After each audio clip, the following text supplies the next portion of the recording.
Understanding when you should transition into retirement can be difficult. In today's video, we're going to discuss the 4 things poor retirees waste their money on that rich retirees don't. Over the past 11 years, I've helped retirees avoid the mistakes that can cost them their retirement. Retirement can be confusing. One misstep, and your retirement could be delayed by years. In today's video, we're going to step through the things poor retirees do that rich retirees don't.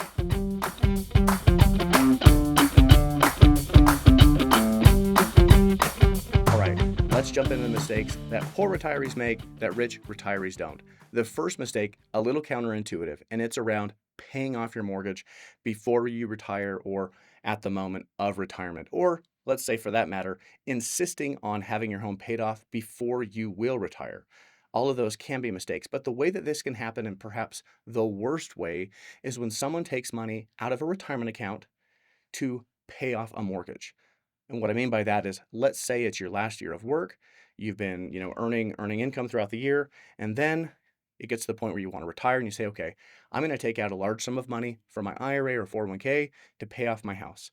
The problem with that is you are now stacking income on top of the income you've already earned throughout the year, which means you're going to be paying higher federal income tax rates for that distribution. The second issue is that when you take out a large sum of money, it's possible that you would push yourself into past a threshold to where you're paying the Medicare surtax, or an extra 3.8% tax for taking out that extra income. When you want to pay off your mortgage before you retire, or during your retirement or something like that, first of all, that's a great thing. It's a luxury. It's a great thing to have your home paid off. So if it's part of your plan, this does not mean, okay, don't do that, right? It means, what I'm trying to get at here is that there are ways to do it prudently, and frankly, you can do it in a way that's going to cost you a lot of money, or in ways that are going to cost you a lot less money. The last issue with taking out a large sum of money from a retirement account to pay off your mortgage is what happens with your Medicare Part B premiums. So, your Medicare Part B premium is the premium you pay for Medicare Part B, and it is contingent on your income level. Specifically, what happens is, to determine how much you pay, you will look back 2 years to what your income was, and that is the number that your Medicare Part B is based off of. And it rolls every 2 years, or every single year it resets, looking back 2 years. So if you take out a large sum of money to pay off your house, it's possible that you've essentially built in this kind of tax bomb that's going to hit you at some point. It's going to hit you in 2 years, where you're going to go possibly from paying, $180 a month for your Medicare Part B premium to, $300, $500 a month for that same Medicare coverage. Does this mean don't pay off your house? No, it means it can be done in a prudent way without incurring all of these extra costs. And frankly, if it's possible to pay off your home without paying all these extra costs, why wouldn't you take the extra time to do the planning to not have that extra expense? All right, now let's take a look at the second mistake: when retirees over rely on insurance companies for their retirement. What I mean by this is, when I meet someone who has a retirement portfolio that's made up entirely or mostly of insurance products, most of the time those are index annuities, fixed index annuities, whatever you want to call it. And less often, but even worse, is when someone has been talked into using a universal life insurance policy that they can borrow from in the future for retirement income. The first, annuities, is already an issue. The second is egregious.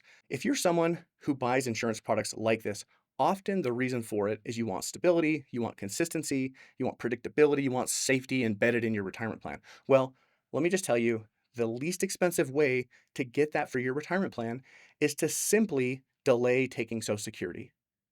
The money that you're going to get from investing in one of these insurance products is such a lower return on investment than if you were to simply delay Social Security, right? Delay it for a year, 6 months.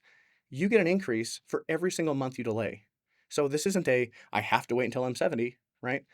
And fundamentally, when you're buying one of these insurance contracts, instead of just delaying taking Social Security for a time, what you're saying is, I think that the insurance company is going to be more reliable and secure than the federal government paying my Social Security benefit. And I'll just tell you, I think that's bananas. It's not the case. So, second mistake, don't over rely on insurance products. If you want guarantees in your retirement for your income, look at delaying Social Security versus spending your money or your investment money on insurance products. The third thing that I see poor retirees do that rich retirees don't is they are penny wise, pound foolish. When retirees are getting ready to transition, many are looking at how can they save money, to be able to have a better retirement. So they'll pay attention to how much they're paying for to invest in a mutual fund or in an exchange traded fund, or how much does it cost to have my investment accounts on this platform, or how much does it cost to work with a financial advisor or to not. And often a retiree will look at the dollar cost they would have to pay a professional for expert guidance, for personalized expert guidance, and they'll say, you know what, it's not worth paying that. I could do it by myself and not have to pay that fee. Well, oftentimes this is a huge mistake. I've seen countless examples of it where people have missed out on hundreds of thousands of dollars of planning opportunities because they were unwilling to pay for professional advice for their complex situation. Now, to be fair, I've also seen plenty of people who did not want to pay for financial advice, but they had invested so much time and energy into their retirement plan that I can honestly say, they've done a great job. They were pretty well prepared. However, I will say that especially if you have a pretty complex situation, it is far less expensive to hire a competent professional to help you than it is to do things on your own.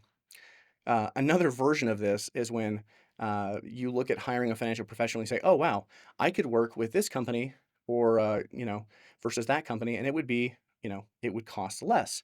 Well, there are a lot of online financial planning services where you can work with somebody sitting in a call center who's recently graduated from college, and that company will pay you, or they will forgive me, they will charge you a lot less than an independent financial advisor, and you're going to have the privilege of working with a recent college graduate.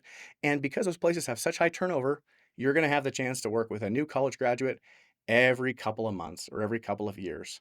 So if you want, if you want a deal, if you want a low cost solution, there are plenty of places where you can go hire a CFP online and get some canned generic guidance that probably is not going to answer your questions. So one of the worst things you can do is be penny wise, pound foolish. It always is a better decision to pay for competent expert guidance for your personal situation. The final mistake that I want to talk about today is having a fear mindset. Retirees who are always preoccupied with what could go wrong, every eventuality that could lead to the doom of their retirement plan, will often have a subpar retirement experience. Their quality of life will just simply go down. So, how does this show up? This shows up in things like a retiree who really has financially prepared and can retire, but they continue to work out of fear of, do I really, really have enough?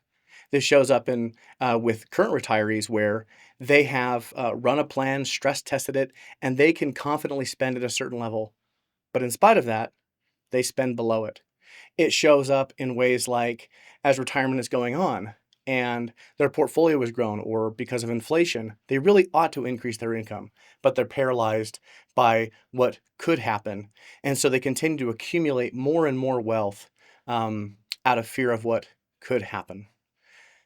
Having a fear mindset does things like not only impact your own spending, but let's say most of the folks that I talk with who have grandchildren or family members or just friends that they want to help out, it shows up in ways like, hey, I'd really like to help my son or my daughter or my grandson or my granddaughter with some expense, but I think I'm just going to wait until after I've passed away. Um, it shows up in other ways like, I'd really like to give to this organization, to this charity, or help out in some way, but I don't think I'm going to this year because I want to make sure that I'm okay financially. Now, I hope that I'm not being misinterpreted here.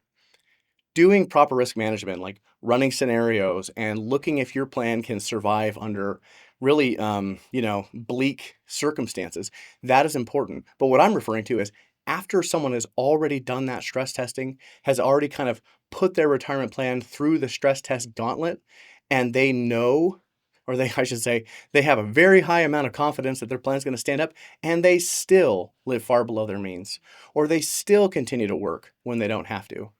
This is what having a fear mindset can lead to. Someone who is living far below what they have really, what they deserve because it's what they've earned through hard work and saving over the years. So there you have it, folks. Now you've understood some of the behaviors to avoid, you can ensure you enter retirement without the fear of committing the deadly financial mistakes most retirees regret. However, there are factors of retirement planning I haven't been able to consider in this short video. If you want answers to some of retirement's difficult questions, click the link in the description.